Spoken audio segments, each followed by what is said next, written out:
So you're thinking about a side hustle to make some extra cash. But there's a problem. For every video claiming you can make good money, there's another claiming that side hustle success is exaggerated. Some folks quit in frustration, but others stick to it and go on to make legitimate millions. Therefore, today we're going to cover why some side hustles fail, what you can do to succeed, and 5 specific tests to help you choose the right path.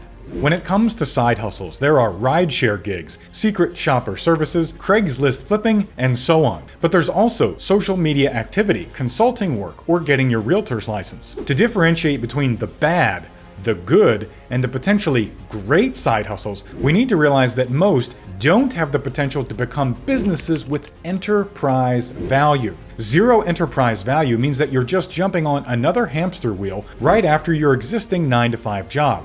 But if I challenged you to list the components of enterprise value, could you do that? Therefore, by the end of this video, you'll know the 5 specific tests for enterprise value and how to use them to filter any side hustle idea that you may have in mind. If that sounds good to you, please consider giving the video a thumbs up for the algorithm, and here's test number 1. About 3.3 million Americans have been Uber drivers. They make money by driving from one place to another, and to make more money, they simply drive to more locations. A typical Uber driver will make between $14 and $20 per hour. So, if they drive 10 hours a week for 50 weeks a year, that's around $10,000 a year. But then consider what Uber themselves have done. Uber built a software application that connects riders with drivers, fulfilling transportation needs. After the product's initial creation, they only need to market it and maintain it. The majority of Uber's revenue generation is automated by their software. So, what is the difference between these two approaches? Well, in 2022, Uber's revenue was $31.8 billion. But the point isn't that you have to build the next Uber. The key takeaway is that the first test for filtering a side hustle from a real business with enterprise value is that it needs to be an opportunity where you can build systems that bring you money.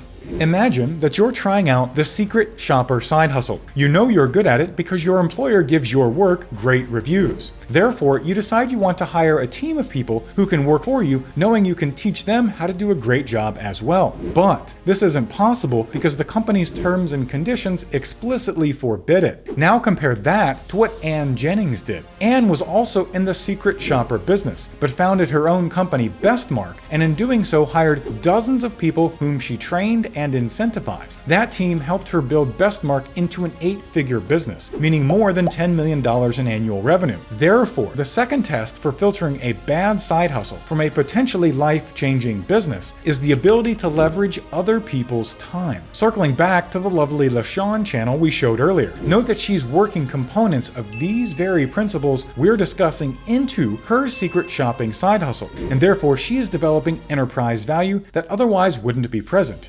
Great for her. If you're working as a secret shopper, by definition, no one knows who you are. If you're flipping bicycles on Craigslist, no one cares about you or your company name. Buyers will only care about the bike you're selling, and they will have little intention of buying something else from you in the future. Contrast this to, say, being a realtor. Your picture is on every yard sign, at the bottom of every email that you send, and visible to everyone who walks into any open house that you do. Moreover, your clients will be referring you to their friends, or not, based on the reputation you created with them over months of working together. Or compare that to Coca-Cola. If you're a Diet Coke fan, it doesn't matter whether you're in your own home, New York City, or Costa Rica. When you want a Diet Coke, you want nothing else. Your potential for repeat customers and referral to new customers, and therefore greater long-term success in your business, will be heavily influenced by your brand. In fact, by definition, brand is the collective reputation that a company builds through consistent delivery of value, experiences, and messaging. Therefore, the third key test for a bad side hustle versus enterprise value is the ability to build a brand of your own.